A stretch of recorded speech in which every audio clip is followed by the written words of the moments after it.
좋은 날입니다. 9월 5일 GT 묵상에 함께 하신 여러분 환영하고 축복합니다.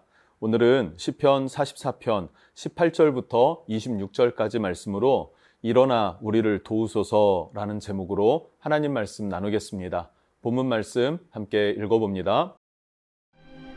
우리의 마음은 위축되지 아니하고 우리 걸음도 주의 길을 떠나지 아니하였으나 주께서 우리를 승냥이의 처소에 밀어넣으시고 우리를 사망의 그늘로 덮으셨나이다. 우리가 우리 하나님의 이름을 잊어버렸거나 우리 손을 이방 신에게 향하여 폈다면 하나님이 이를 알아내지 아니하셨으리이까. 무릇 주는 마음의 비밀을 아시나이다. 우리가 종일 주를 위하여 죽임을 당하게 되며 도살할 양같이 여김을 받았나이다. 주여 깨소서, 어찌하여 주무시나이까. 일어나시고 우리를 영원히 버리지 마소서. 어찌하여 주의 얼굴을 가리시고 우리의 고난과 압제를 잊으시나이까. 우리 영혼은 진토 속에 파묻히고 우리 몸은 땅에 붙었나이다. 일어나 우리를 도우소서. 주의 인자하심으로 말미암아 우리를 구원하소서.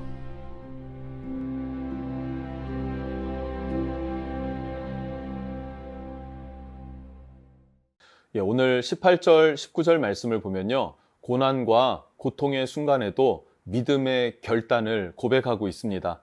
18절 말씀을 보면요. 마음이 위축되지 않기를 결심하고 있고요. 이 마음이 위축되지 않는다라는 말은요. 사탄은 고난과 고통과 그리고 우겨싸임 가운데 조롱하고 있죠. 우겨싸여서 조롱하고 있는 가운데에서도 그 사탄을 향하여서 등을 돌리지 않겠다라는 거예요. 위축되지 않겠다라는 것이죠. 19절 말씀을 보면 이 결단이 결코 쉽지 않은 결단인 것을 알 수 있습니다. 19절, 주께서 우리를 승냥이의 처소에 밀어 넣으시고, 여기 승냥이의 처소라는 표현은요, 은유적 표현인데요, 용의 처소인 지옥을 의미합니다. 지옥에 밀어 넣으시고, 그래서 우리를 사망의 그늘로 덮으셨나이다.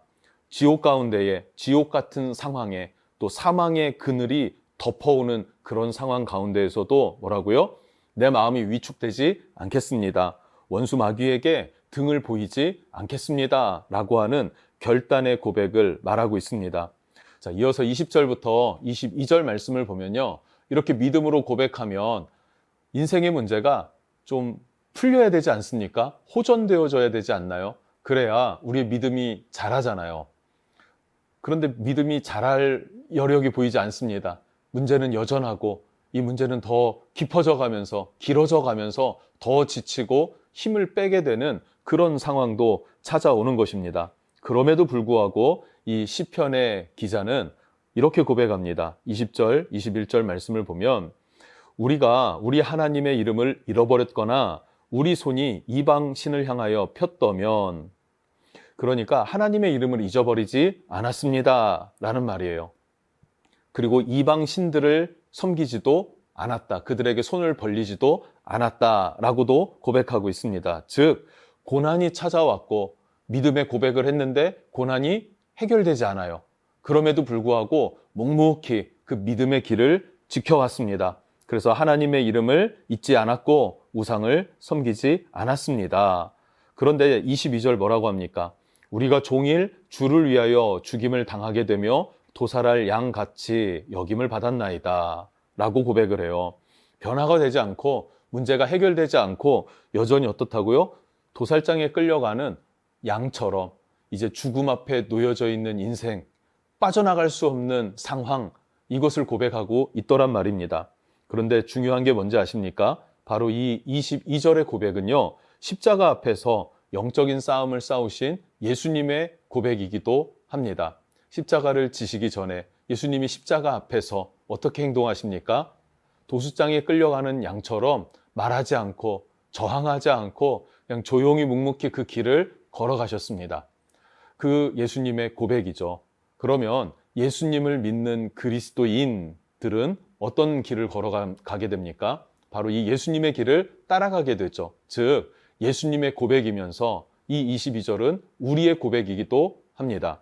그래서 신약에 와서 사도 바울도 동일하게 고백을 합니다. 로마서 8장 36절 말씀을 보면요. 오늘 본문 22절과 똑같이 고백하고 있어요. 똑같이 기록되어져 있습니다. 그러면 로마서 8장은 이 문제, 왜 우리의 삶은 고통과 고난이 찾아오는가? 그게 꼭 죄 때문이도 아닌 것 같고, 그리고 또 그것이 어떤 훈련, 나를 성장하게 하는 것인가? 라고 하는 것도 정확하진 않은 것 같아요. 그런데 왜 이런 고난이 찾아왔는가에 대한 답을 뭐라고 말하냐면요. 하나님이 창조한 온 세계 피조물이 있지 않습니까? 근데 이 피조 세계가 죄로 인해서 타락한 이유로 인해서 고난과 고통과 절망이 찾아오게 되었다라는 거예요. 이 절망과 고통은요, 사람만 해당되는 것이 아니라 모든 자연계에 찾아온 고난이 되었다라는 것이죠. 그러면서 로마서 8장에는 이것에 대한 해답도 제시하고 있습니다. 어떻게 해결해 가시는가? 그것은 하나님께서 성령을 보내주셔서 해결하신다. 어떻게 성령을 보내주셔서 해결이 되는가? 성령님이 말할 수 없는 탄식으로 우리를 위해서 기도하세요. 중보하세요. 그렇게 우리를 위하십니다. 뿐만 아니라 우리는 그 성령님과 연합하여서 합력하여 선을 이루게 된다. 즉 구원을 이루게 된다는 것이죠. 이 땅을 살아갈 때 고난이 찾아옵니다. 이유 없는 고통도 찾아오고 절망과 낙심이 찾아옵니다. 그래서 동일하게 고백해요. 22절. 우리가 종일 주를 위하여 죽임을 당하게 되었다. 이렇게 고백을 하게 되는 것이죠. 그럼에도 불구하고 합력하여서 선을 이루실 성령님, 그 성령님 안에서 우리는 그 성령의 도우심으로, 성령과 동행함으로 구원의 길을 열어갈 수 있다라는 거예요. 성령님께서 피할 길로 이끌어 주시고 우리를 지키시고 보호하시며 새 힘을 주신다라고 약속해 주신다는 것입니다.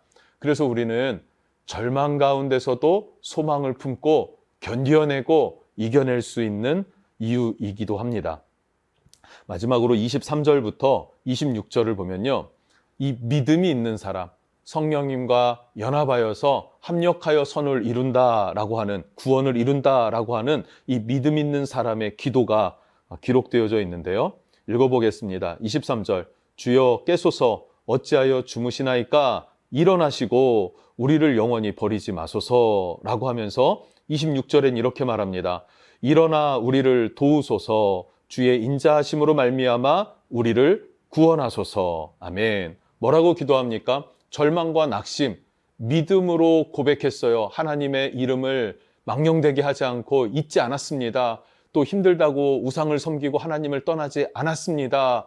라고 결단했는데, 그런데도 여전히 상황이 고통스럽고 고난 가운데 죽임을 당할 것 같은 그런 두려움 가운데 휩싸였어요.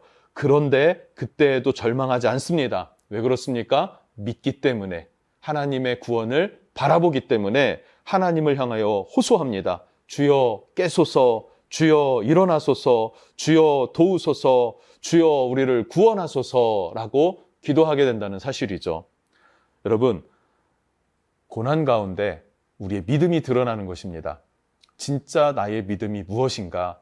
분위기에 휩쓸려서 가는 나의 믿음이었나? 아니면 진짜 하나님과 나 사이에 인격적인 만남이 있고 인격적 신뢰 관계가 있어서 내가 믿는 자가 되었는가? 그것을 무엇으로 가늠합니까? 고난 중에 가늠할 수 있게 되는 것이죠. 고난은 유익입니다. 내 믿음에 어느 정도 왔는지를 점검할 수 있고 또 더 성장할 수 있는 길을 제시해 주는 것이 고난이기 때문에 그래요. 그래서 두려워할 게 없습니다. 고난 가운데 어떻게 하면 됩니까? 성령님과 합력하여 선을 이루게 되면 우리는 승리하게 되는 줄로 믿습니다. 그렇게 믿음 안에서 승리하는 여러분 되시기를 주님의 이름으로 축복합니다. 기도하겠습니다. 좋으신 하나님 감사합니다. 우리에게 고난이 다가오고 환난이 다가올 때 우리가 믿음으로 선포하고 믿음으로 살 것을 고백하지만 여전한 그 고난과 절망과 두려움과 공포 가운데 있을 때가 있습니다. 그럼에도 불구하고 하나님, 다급하다고 포기하는 것이 아니라 다급한 마음에 더 하나님을 깨우고 하나님 일어나소서, 하나님 도우소서, 하나님 구원하소서 외칠 줄 아는 믿음의 성도들이 되도록 우리를 축복해 주시옵소서. 예수님의 이름으로 기도합니다. 아멘.